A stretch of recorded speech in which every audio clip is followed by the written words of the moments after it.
Bahwa di situ ada listing-listing lain yang sesama hamla atau hamla ini travel umroh. Travel umroh yang lain ternyata yang normal itu sekitar 20-an, tapi saya juga nggak terpikir tentang angka itu, iya.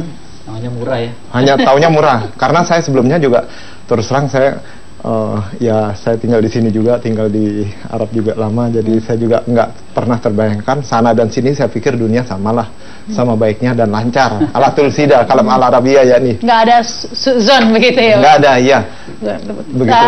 Bapak mengenal First Travel dari mana begitu? Siapa yang menawar? Oh iya, kalau First Travel saya kebetulan ada tetangga kita juga menawarkan jasa hamla atau travel umroh. Kalau saya welcome siapapun yang menawarkan saya, itu adalah saya punya sifat solider untuk memberikan yang terbaik kepada siapapun. Dan First Travel itu adalah yang datang pertama, saya welcome dan saya lakukan pembayaran. Nah, terus setelah itu, setelah tidak berangkat, begitu apa nih upaya penagihan apa saja yang Bapak lakukan? Nah, kalimat tidak berangkat ini saya juga justru datang dari rekan-rekan saya sendiri. Saya kebetulan ada banyak grup ini, grup itu. Saya bilang, ada bicara tentang apa? Anda nggak tahu, Anda kan yang masuk ke First Travel, justru saya bukan orang First Travel. Saya beritahu Anda, baca dulu, lihat di sini, dan mass media termasuk media elektronik dan TV. Pas saya baca, ini ternyata saya terlambat dalam artian seharusnya saya sudah berangkat, tapi saya... Dijanjikannya kapan Bapak berangkat? Waktu itu bulan Februari, kemudian bulan Mei, dan terakhir bulan Juli. Nah, pada saat bulan Juli, satu hari sebelum tanggal yang dimaksud, tanggal A, katakan tanggal A, tolong siapkan besok dana 2,5 juta dan langsung setorkan ke First Travel.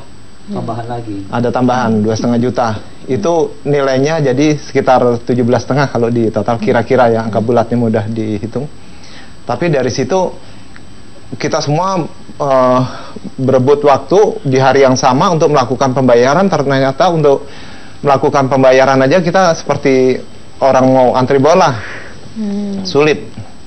Karena banyak yang ingin berangkat. Banyak, ya? Saking banyaknya kita hanya berharap dengan 2,5 juta akan selamat terbebas dari waiting list yang tidak pernah terbayarkan. Dari sisi pengharapan yang kita tidak pernah bayangkan juga seperti itu. Dan akhirnya ada tidak yang bayar 2,5 juta itu, ada yang diberangkatkan tidak? Dari sekian banyak yang saya tahu itu dalam random atau permutasi, satu dari sekian banyak, satu berangkat. Jadi seperti itu. Iya. Nah, ini saat ini upayanya sudah apa saja nih, sampai di mana Pak Isnar? Karena kan macam-macam lah beritanya, ada yang bahkan mengatakan agar wah ditalangin pemerintah saja seperti itu. Nah, ini kalau Anda melihat seperti ini. Ya, kalau harapan kita seperti itu, karena kita berharap. Ya, intinya dari klaim kita ini adalah bagaimana itu refund, dikembalikan uangnya ataukah diberangkatkan. Ya, luar biasa mereka ini dengan uang sebesar itu, bagi mereka itu sangat besar. Ada juga, bukan itu dulu kan pembayarannya itu kan cuma 5 juta awalnya. Jadi ada yang tukang beca itu, ada salah satu klien kita, cuma dia nggak bisa diajak bicara karena emosi aja. Itu dengan uang yang susah payah dia bisa kumpulkan 5 juta, dia pikir dia bisa berangkat. Ya, ternyata dia menjadi kebaik. Baik, kita simak dulu tayangan berikut ini ya sebelum kita lanjutkan Pak Birsa.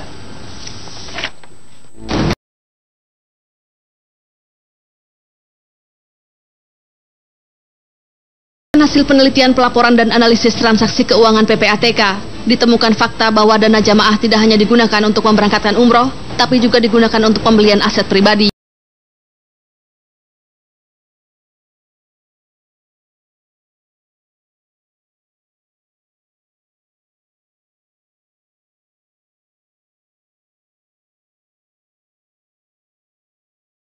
Agus Badarudin mengatakan, berdasarkan analisis yang dilakukan PPATK, sekitar 30% dana jamaah digunakan untuk membeli aset pribadi, seperti rumah dan kendaraan. Sejak kasus First Travel bergulir, PPATK secara proaktif melakukan penelitian terhadap puluhan rekening First Travel. Sebelumnya kepolisian menyebut, sisa uang bos travel di bank hanya tersisa Rp1.300.000. Hingga saat ini PPATK masih terus akan menelusuri aliran dana jamaah yang awalnya diperkirakan mencapai triliunan rupiah. Hasilnya akan segera diserahkan kepada aparat penegak hukum.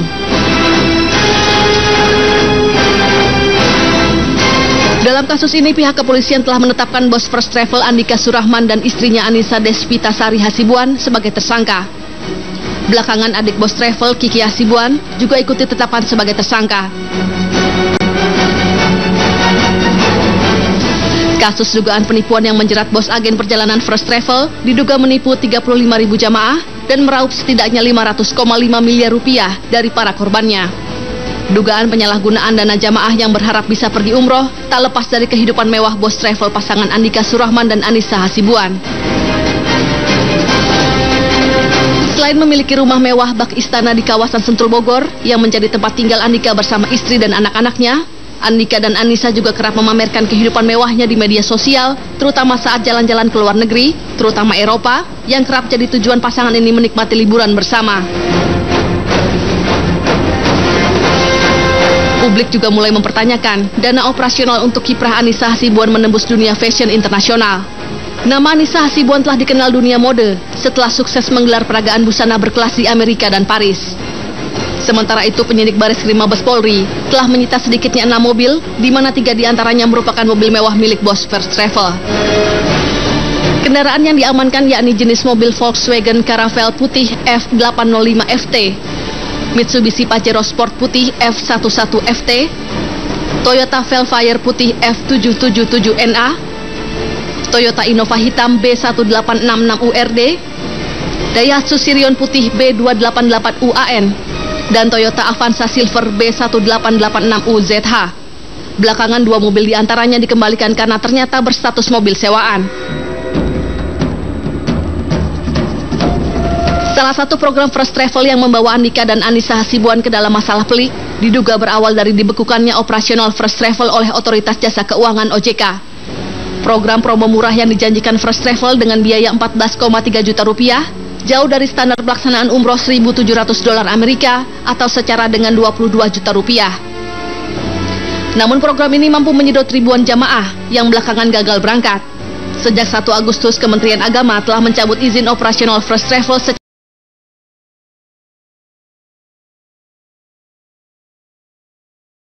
Ekonomi dari Universitas Indonesia Lana Sulistiningsih mengatakan dugaan penggunaan skema Ponzi muncul setelah ditemukannya model bisnis First Travel seperti gali lubang tutup lubang. Skema Ponzi adalah modus investasi palsu yang menyediakan keuntungan bagi investor dari uang investor selanjutnya. Dari situ jargonnya yang terkenal adalah rob Peter to pay Paul, yang berarti untuk membayar seseorang, pengguna skema Ponzi hanya akan menggunakan uang dari investor lainnya. Bisnis akan kolaps ketika tidak ada lagi investor baru yang membuat aliran dana baru habis dan pemakai skema Ponzi tidak bisa lagi membayar investor-investor sebelumnya. First Travel sempat mengatakan murahnya paket promo karena ada subsidi silang dari paket lainnya. Namun dengan berjalannya waktu, First Travel kolaps dan jamaah gagal berangkat.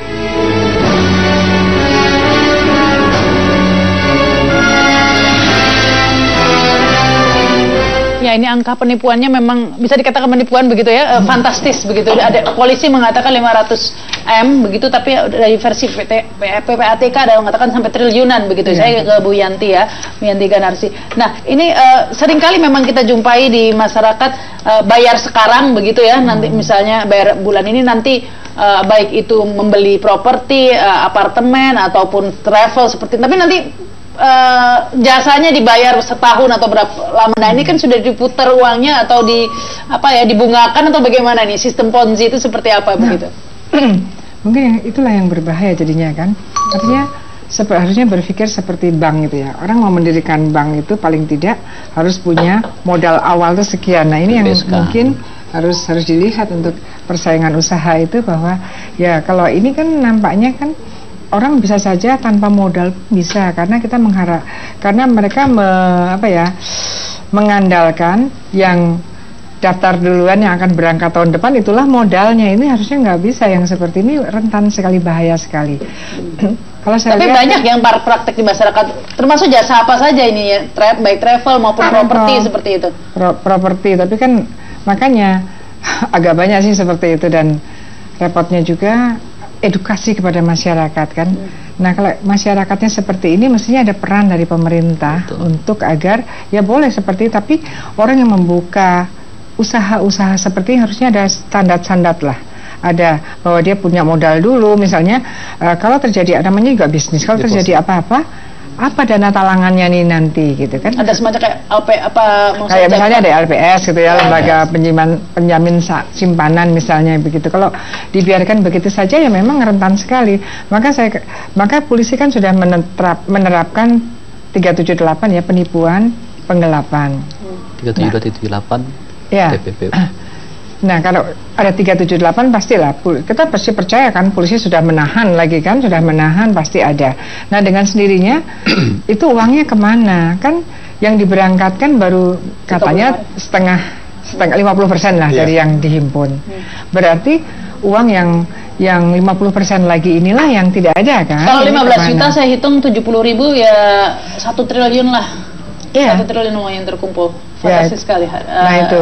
Nah sementara kalau kita harus segera menelusuri pakai TPPU.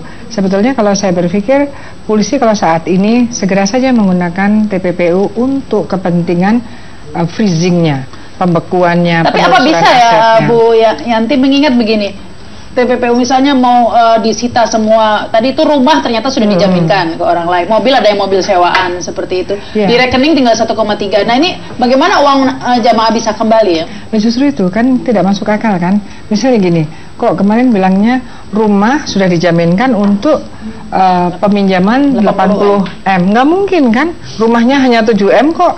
Nah ini berarti ada sesuatu hal yang harus dikejar. Jadi saya berpikir ini ada yang belum terkejar kan. Kalau memang dia dengan lifestyle dia ke Amerika dan lain sebagainya, nggak ada lah sampai 100 miliar itu kan.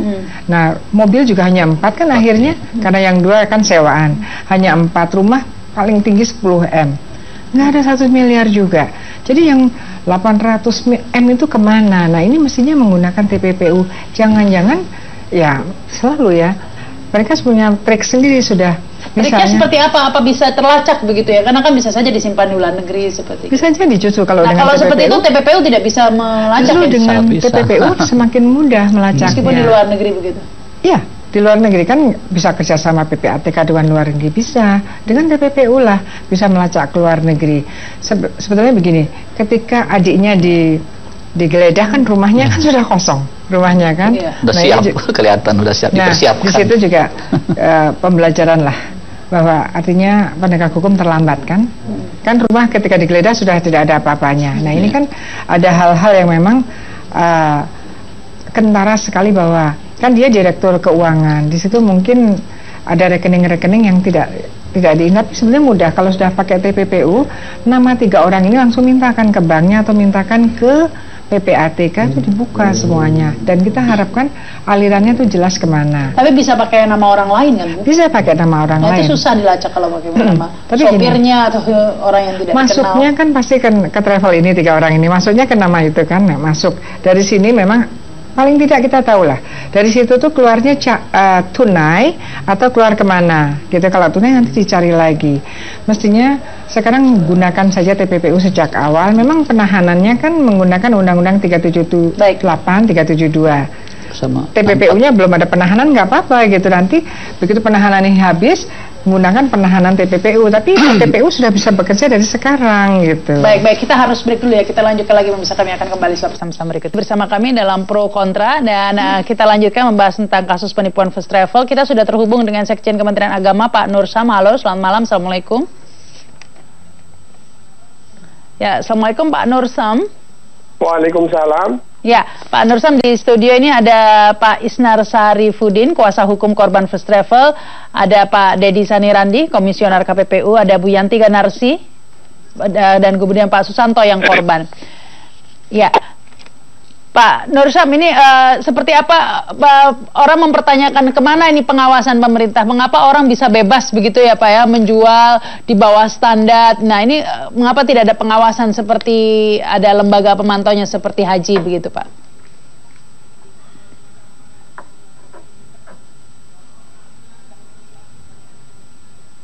Ya, jadi begini ya, jadi kan untuk persoalan umroh ini memang luar biasa peminatnya. Nah, oleh karena itu maka sesungguhnya pemerintah sudah melakukan berbagai macam fasilitas terkait travel ini. Jadi kita sudah melakukan sampai 3 kali untuk fasilitasi mengenai first travel dengan para tanya ini dan juga dengan para pihak yang terkait dengan persoalan ini. Tetapi kan seperti yang kita ketahui bahwa first travel tidak pernah hadir di dalam acara-acara yang kita lakukan dalam rangka untuk klarifikasi dan seterusnya itu. Nah itu. Ya, kemudian ya dengan sangat terpaksa kita lakukan pembatalan izinnya itu begitu. Tapi begini Pak Nursam, banyak terutama dari kubu ini ya, korban mengatakan bahwa ini ada kelalaian pemerintah dalam monitoring, sehingga kemudian ini ya Pak ya, berharap agar pemerintah ikut tanggung jawab mengganti atau merefund dana jamaah yang hilang. Ya, sebenarnya kalau dinyatakan sebagai kelalaian sih saya rasa juga tidak sepenuhnya benar ya. Sebab kami tentu memiliki banyak hal yang terkait dengan bagaimana melakukan evaluasi ini. Jadi ya bahwa ketika muncul persoalan-persoalan ini kami sudah mendiskusikan dan kemudian juga tadi itu kami melakukan fasilitasi tadi. Ya, tapi mengapa bisa praktek sekian lama sampai 70.000 begitu Pak ya?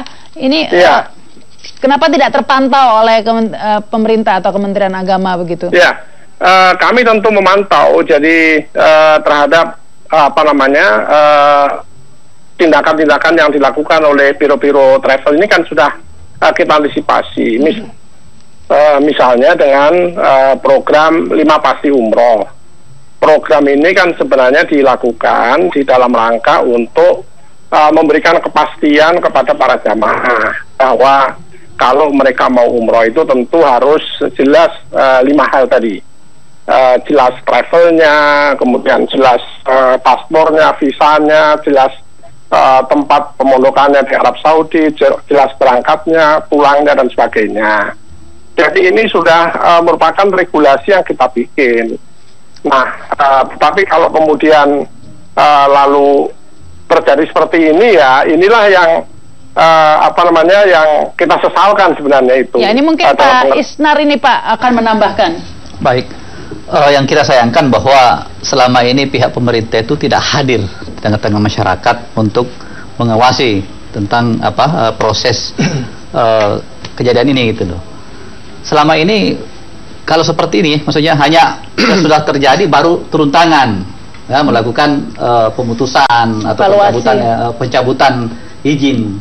Ini sudah terlambat gitu loh. Harusnya kan ketika berjalan seperti ini sudah mencurigakan, harusnya dalam hal ini negara langsung turun tangan gitu loh, bahwa ini sangat berbahaya, sangat bisa merugikan masyarakat banyak gitu loh. Harusnya kan inilah apa manfaatnya pemerintah. Iya seperti itu Pak, harusnya mengingat yang dijual paketnya sangat murah Pak, di bawah standar. Iya. Jadi sebenarnya kan begini ya, kita sudah memiliki standar pelayanan minimal terkait dengan persoalan-persoalan ini, terkait dengan misalnya kemudian juga melalui PMA yang kita miliki itu sudah ada. Tidak ada batas ini Pak, batas bawah dari pemerintah begitu, syarat batas bawah penjualan paket umroh itu paling murah berapa begitu, tidak ada Pak? Kita memang tidak sampai kepada persoalan ini. Kaitkan dengan batas bawah itu tentu adalah karena persoalan ini kan harga-harga ini kan fluktuatif ya. Jadi ada kalanya tentu menjadi mahal, ada kalanya menjadi murah dan sebagainya itu. Jadi kita memang sampai saat ini menentukan itu adalah yang terkait dengan standar pelayanan minimal. Jadi pelayanan minimalnya berapa? Misalnya kalau biaya transportasi kan sudah jelas itu orang bisa ngukur berapa. Kemudian biaya pemondokan berapa, lalu biaya akomodasi dan Pak Nursam, setelah kejadian ini apa merasa perlu membentuk badan pengawas umroh ya seperti BPIH begitu? Nah, kita sudah secara struktural pemerintah sudah mengantisipasi, yaitu dengan ada satu direktorat khusus yang akan menangani persoalan umroh ini. Jadi selama ini kan perusahaan umroh itu tidak merupakan satu direktorat khusus. Nah sekarang ini sudah kita bikin satu direktorat khusus yang khusus untuk menangani umroh ini. Jadi begitu banyaknya masalah yang kita hadapi, rasanya tidak mungkin kalau itu hanya ditangani oleh pejabat-pejabat yang tidak selevel dengan tingkat pekerjaan dan kuantitas pekerjaan yang terjadi di umroh itu.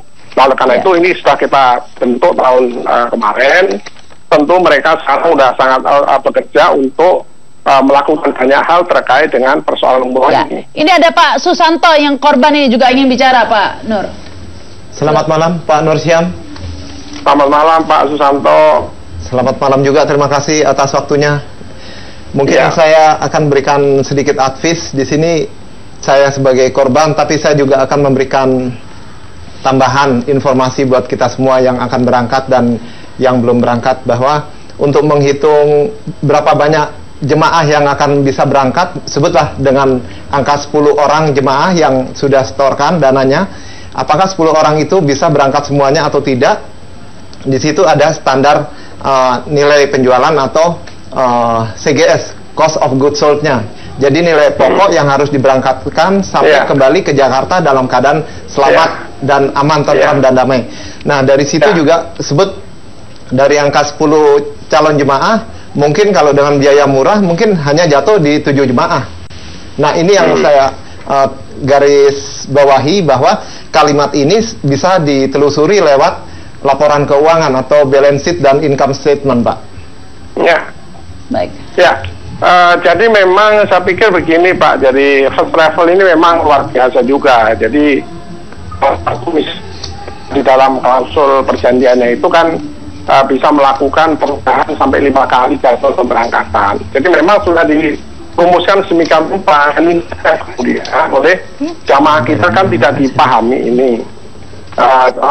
Memahami ada klausul-klausul semacam ini.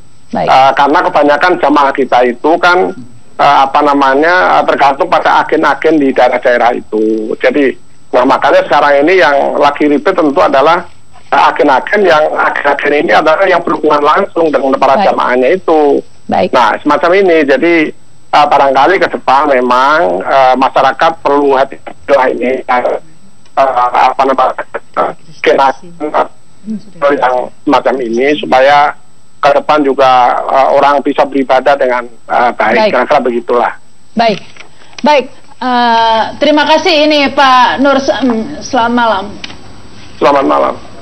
Ya mungkin saya dari KPPU ini Pak Dedi Sanirandi ya, karena banyak yang mempertanyakan ini tadi tuh pemerintah kemana begitu. Baik, saya setuju bahwa ketika kita bicara public domain itu adalah wilayah pemerintah untuk melakukan regulasi. Artinya ketika bicara pasar pun harusnya terregulasi. Nah, di umroh kita melihat bahwa aturan standar minimal yang ditetapkan oleh pemerintah itu masih sifatnya normatif. Di sana diatur bahwa minimal 1 kali transit gitu yang bisa melakukan. Nah, tapi saya coba membatasi, saya akan cerita mengenai pasar aja. Karena kewenangan KPPU adalah di sana, pengawasan terhadap pasarnya. Nah, kita melihat ada sebuah keganjilan ketika banyak orang persoalan kenapa kemudian harga murah dibayarkan oleh KPPU. Nah, secara teoritis sebenarnya si first travel ini adalah pelaku usaha baru. Nah, dalam teori ekonomi itu tidak dimungkinkan pelaku usaha baru untuk melakukan predatory pricing. Karena untuk melakukan jual rugi itu dibutuhkan resource keuangan demikian besar. Gitu kan.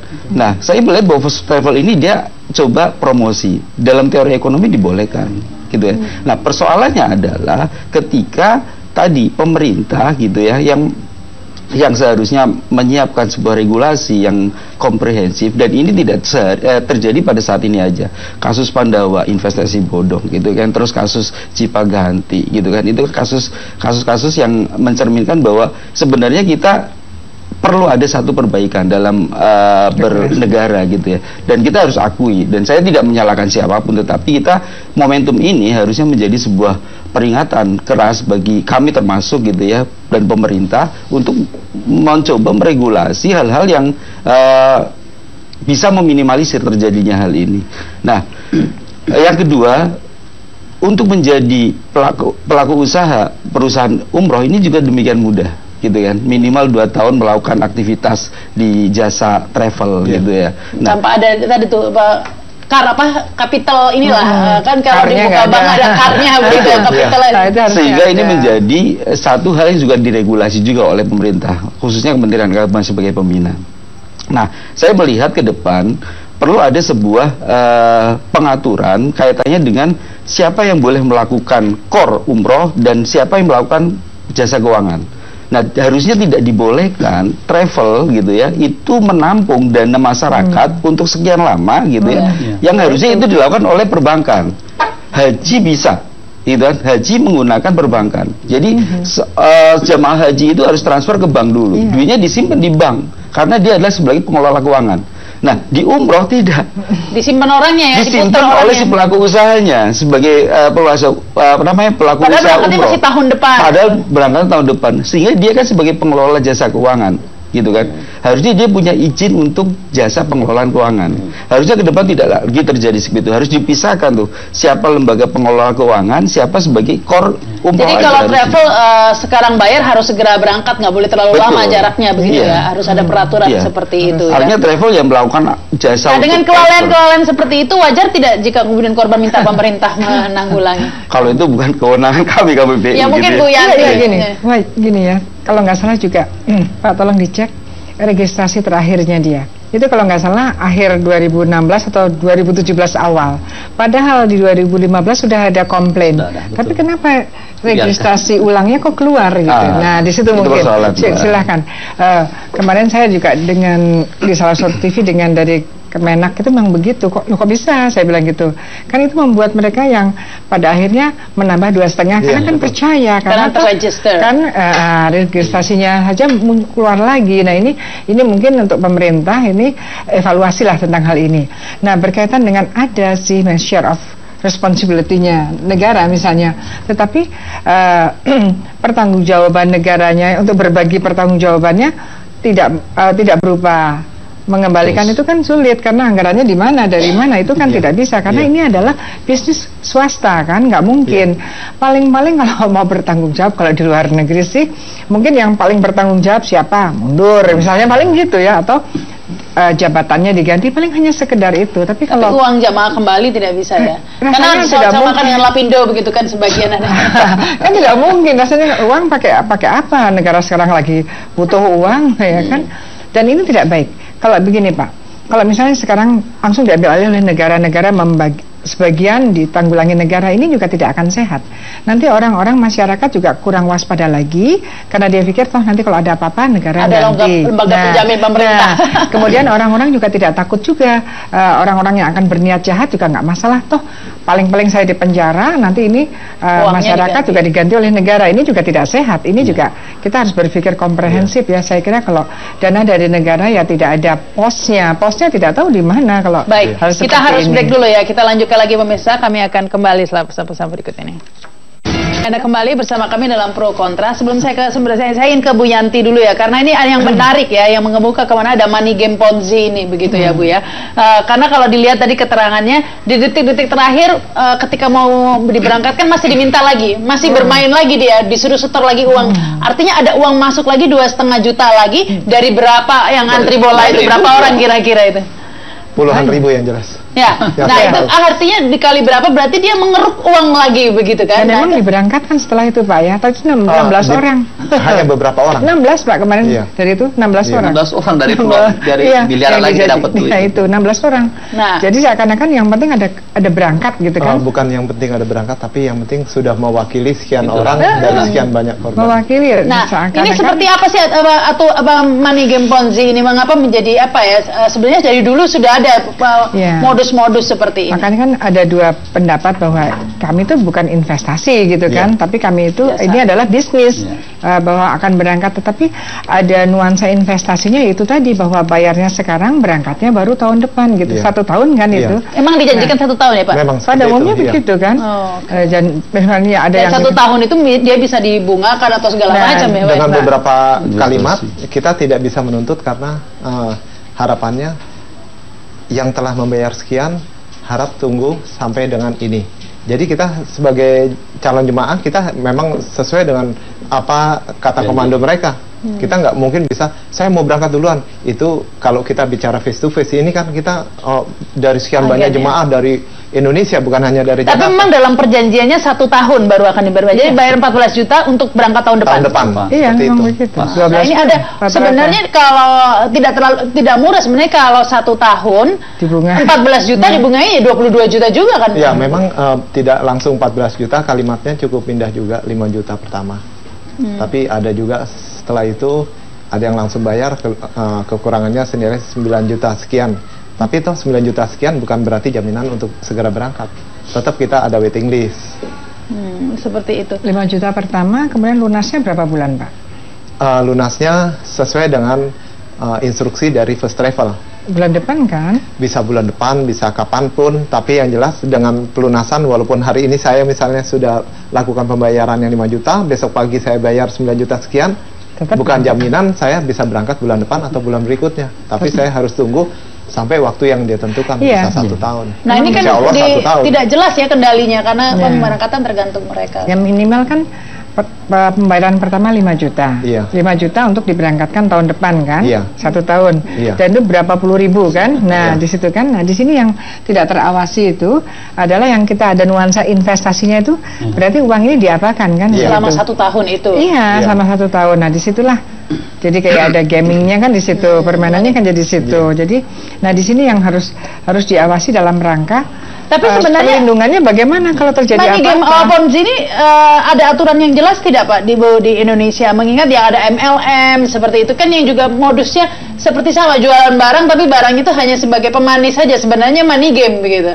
Banyak juga yang seperti gitu. Itu kan gali lubang tutup lubang kan, itu seperti itu. Tapi kalau yang muncul investasi seperti Pandawa dan sebagainya itu kan memang sejak awal, atau ada beberapa yang justru memang investasinya memang bodong kan, artinya kenapa dia melakukan investasi seperti ini dan orang mau memberi, investornya itu mau karena ada profile company-nya. Nah biasanya permainannya adalah di profile company itu tidak benar gitu, mereka tidak punya apa-apa. Nah itu biasanya kalau muncul jadi kejahatan tuh di situ. Tapi kalau ini kan lain.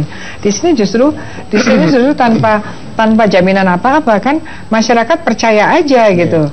Seperti kita ke bank, tapi bank kan jelas. Kalau bank itu mendirikan bank saja harus ada karnya tadi, kemudian ada LPS-nya yang menjaminnya. Lah ini kan tidak. Nah ini yang harus, saya kira ini yang harus diperbaiki ke depannya. Di sini juga termasuk dari Kemenak, gimana ini untuk menanggulangi atau pencegahan. Kalau dari hukum pidana itu sangat mungkin sekali terjadi. Baik, mungkin kembali lagi ke Pak Dedi ya, karena tadi itu Pak, ini satu kasus, tapi banyak yang serupa, ada yang money game atau ponzi seperti ini banyak juga terjadi di kasus-kasus lain di masyarakat dan kerap terjadi baik dalam bentuknya koperasi, bentuk MLM dan macam-macam lah bentuknya. Ini mungkin edukasi untuk publik agar tidak tertipu lagi dengan macam-macam money game seperti ini. Ya artinya gini, kalau kita bicara pasar itu harga itu salah satu instrumen sebenarnya kan. Nah kalau kita melihat fenomena yang terjadi di bisnis umroh ini gitu ya, kok saya melihat bahwa harusnya kompetisi ini akan menciptakan harga murah. Betul. Jadi ketika harga murah itu konsumen diuntungkan. Salah satu target ataupun tujuan dari penerapan kompetisi, hukum kompetisi di Indonesia adalah agar supaya konsumen mendapatkan murah. Nah, yang menjadi perhatian kami adalah ketika pelaku usaha itu menjual dengan harga murah, apakah harga yang ditawarkan itu adalah harga rugi untuk mematikan pesaing. Nah itu adalah fungsi KPPU. Sehingga bagaimana mempertahankan atau bagaimana melihat apakah terjadi sistem kompetisi yang sehat, sehingga konsumen itu diuntungkan. Nah dalam kasus ini tadi disinggung juga masalah harga preferensi gitu ya. Nah kami melihat sebenarnya harga itu nggak perlu diatur karena pasar nanti akan menentukan gitu ya. Tetapi kalau ini adalah wilayahnya public domain di mana di situ perlu ada perlindungan segala macam, mungkin ada baiknya juga pemerintah menetapkan harga referensi. Nah harga referensi ini untuk apa? Bukan untuk dijadikan acuan pelaku usaha untuk mengikuti harga itu, tetapi sebagai indikator pemerintah masuk untuk melakukan pengawasan ketat. Jadi mungkin pemerintah sudah punya hitung-hitungan berapa sih biaya hotel, berapa sih tiket pesawat, sehingga ketika ada yang menawarkan 14 juta langsung pemerintah masuk. Ini nggak mungkin gitu kan. Harga referensi itu fungsinya. Tapi kalau tidak ada badan pengawasnya mungkin tidak terpantau juga oleh pemerintah. Ada travel, kan travel jumlahnya banyak sekali begitu. Saya kira bukan persoalan kelembagaan itu, sekarang sudah jelas siapa menjadi wewenang adalah Dirjen Pengelola Haji kan. Jadi tinggal bagaimana memfungsikan Dirjen ini secara. Apalagi ini jamaahnya tidak sedikit, harusnya terpantau ya Pak ya. Baik, kita akan lanjutkan lagi setelah pesan-pesan berikut ini. Anda kembali bersama kami dalam Pro Kontra. Kita lanjutkan, saya ke Pak Isnar ya. Kalau dari tadi perbincangan memang nampaknya tidak mungkin ini Pak ada mendapat ganti begitu Pak dari refund dari pemerintah. Tapi harapan dari kubu pihak korban seperti apa? Ya, kita sih sangat berharap sekali lah bahwa pemerintah dalam hal ini hadir dalam persoalan ini, karena dia juga ada andil ya kan dalam hal ini, membiarkan kemudian ada kelalaian yang dilakukan oleh. Tapi kan tidak adil ini ya dirasa masyarakat. Sangat tidak adil. Sangat tidak kan adil. Itu uang rakyat ya, sementara yang menipu malah tidak mengganti, begitu loh logikanya, Pak. Enggak, maksud saya dalam hal ini mungkin kan kalau memang tidak ada jalan lain, saya harapkan kan pemerintah boleh turun tangan lah, minimal memberangkatkan mereka-mereka ini yang mungkin dipilah-pilah lah siapa yang bisa yang maksudnya betul-betul tidak punya kemampuan untuk berangkat, kan kasihan gitu. Harapan Mbak Susanto seperti apa? Oh ya, ini saya masih bicara dari kacamata korban lagi. Ini rekan saya terdekat, jadi yang berangkat adalah seorang jemaah wanita. Dia memanfaatkan dana pensiun dari orang tuanya. Dana pensiun itu juga nilainya mungkin kalau untuk pengembalian cicilan setiap bulan mungkin sepertinya impossible untuk bisa mengembalikan, apalagi sekarang berangkat juga tidak, dan dia punya kewajiban untuk membayar hutang-hutangnya. Dan ini salah satu korban. Ini korban lain lagi yang saya kenal dekat, itu dia hanya berdagang mie. Jadi orang tuanya, ibunya dagang mie, putrinya juga dagang mie siang dan malam, jualan seperti itu. Kalau dari penjualan mie berapa sih yang mereka dapat? Hanya 10.000. Tapi dia harus keluarkan uang sebanyak itu. Itu juga sepertinya impossible, mustahil buat mereka itu. Dan yang paling parah juga itu masalah uang, mungkin menurut mereka belum seberapa, tapi sanksi sosial masyarakat gitu loh, bahwa mereka sudah minta izin, sudah malah ratiban apa istilahnya itu, syukur aja. Sampai ada satu teman ini yang klien kita juga itu mengembalikan uang masyarakat, karena maksudnya lewat dia gitu, keluarganya dia berangkat lewat dia ininya, dia ganti semua uang itu 30 jutaan ya kalau kurang lebih. Sampaikan ke kita itu hanya untuk kalau seandainya nih Pak Susanto ya kita uang Pak Susanto dan ini tidak akan kembali gitu, seperti apa nih Pak? Kalau saya hanya ada satu kemungkinan,